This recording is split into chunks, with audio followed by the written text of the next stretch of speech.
Assalamualaikum warahmatullahi wabarakatuh. Perkenalkan, saya Yuli Enda Pratiwi. Perwakilan kelompok 12 ingin menyampaikan materi ke-14 komunikasi bisnis yang berjudul Teknologi Informasi dalam Dunia Bisnis. Yang beranggotakan yang pertama Wisnu Suryadi Praja, yang kedua Yuli Enda Pratiwi, yang ketiga Zainul Kurniadi, yang keempat Zahratul Laila. Perkembangan teknologi semakin hari semakin besar dan membawa pengaruh yang sangat positif terhadap kesejahteraan masyarakat. Banyak aktivitas yang semakin mudah untuk dilakukan dengan penggunaan teknologi ini. Waktu hingga tenaga masyarakat berkurang penggunaannya karena adanya pemanfaatan modern saat ini. Selain mempermudah kehidupan sehari-hari, ternyata perkembangan teknologi informasi yang terjadi secara terus-menerus membantu dunia bisnis. Berbagai aktivitas produktivitas perusahaan dimudahkan. Hal ini tentu saja membuat perusahaan bekerja secara efektif dan mampu menekan biaya yang dikeluarkan perusahaan.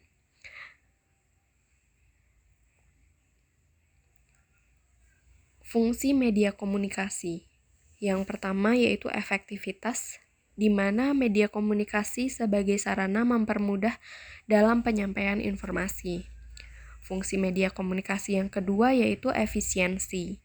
Media komunikasi sebagai sarana untuk mempercepat dalam penyampaian informasi. Fungsi media komunikasi yang ketiga yaitu konkret, di mana komunikasi sebagai sarana untuk membantu mempercepat isi pesan yang mempunyai sifat abstrak. Yang keempat, motivatif, di mana media komunikasi sebagai sarana agar lebih semangat melakukan komunikasi.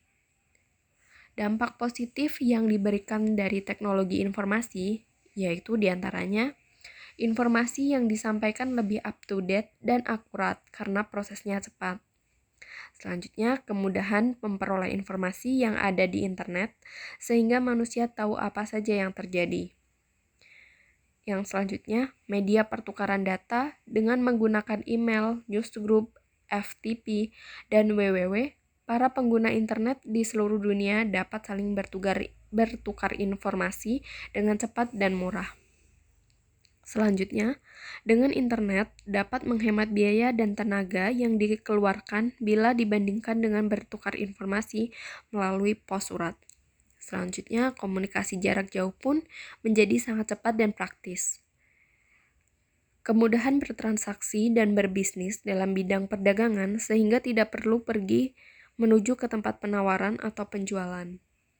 Dampak negatifnya yaitu yang pertama penipuan, yang kedua pornografi, yang ketiga perjudian, yang keempat kekejaman dan kesadisan. Tujuan teknologi informasi yaitu untuk memecahkan suatu masalah, membuka kreativitas, meningkatkan efektivitas dan efisiensi dalam melakukan pekerjaan. Jadi dapat dikatakan karena dibutuhkannya pemecahan masalah, membuka kreativitas dan efisiensi manusia dalam melakukan pekerjaan, menjadi penyebab atau acuan diciptakannya teknologi informasi.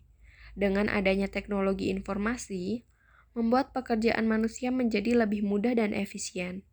Dengan kata lain, karena sangat solusi, kreativitas, efektivitas, dan efisiensi dibutuhkan dalam sebuah sistem kerja, maka teknologi informasi ini kemudian diciptakan. Media komunikasi merupakan suatu alat yang digunakan untuk mempermudah dalam menyampaikan informasi dari seseorang kepada orang lain dengan maksud tertentu. Fungsi media komunikasi yaitu semakin cepatnya perkembangan teknologi informasi dan komunikasi menuntut manusia untuk mencoba membuat perubahan di segala jenis kehidupannya, yang tujuannya adalah mendapatkan hasil maupun kondisi yang terbaik yang dapat dicapai. Fungsi media komunikasi diantaranya yaitu mempermudah penyampaian pesan, mengefektifkan penyampaian pesan, memperjelas maksud dan tujuan penyampaian pesan, sebagai alat untuk membangkitkan motivasi dalam mendengarkan suatu informasi. Jenis media menurut sifatnya yaitu media komunikasi, yang dibagi menjadi 3, yaitu audio, di mana audio merupakan media yang hanya dapat didengar saja, seperti radio, telepon, dan lain-lain. Untuk yang kedua yaitu visual, di mana visual merupakan media yang hanya dapat dilihat saja, seperti koran, majalah, dan lain-lain. Audiovisual, yaitu media yang dapat dilihat serta didengarkan dalam penyampaian informasinya, seperti televisi, handphone 3G, dan lain-lain. Tantangan teknologi di masa depan, yaitu dengan pemaksimalan manfaat dan guna teknologi informasi, kualitas SDM masyarakat kita akan meningkat serta dapat mensejahterakan rakyat Indonesia. Dengan begitu, perkembangan teknologi informasi di Indonesia lebih maju dan berkembang dengan pesat khususnya dalam dunia bisnis. Sekian, terima kasih. Wassalamualaikum warahmatullahi wabarakatuh.